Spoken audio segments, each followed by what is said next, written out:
How to restart your Spotify playlist. Hey everyone, welcome back to our channel. In this video I will guide you on how you can restart your Spotify playlist, so make sure to watch the video till the end.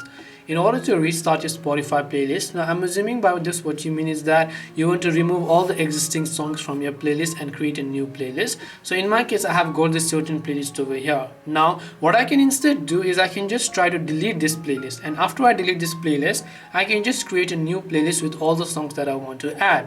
Otherwise what I can do is I can go to that current playlist here, and then I can choose to remove the songs manually or add the songs manually depending upon what I like, and in that way I should be able to add the songs that I want to my particular playlist over here. And as you can see, and if I want to remove it, I can long press on it and then go ahead and then remove the song successfully.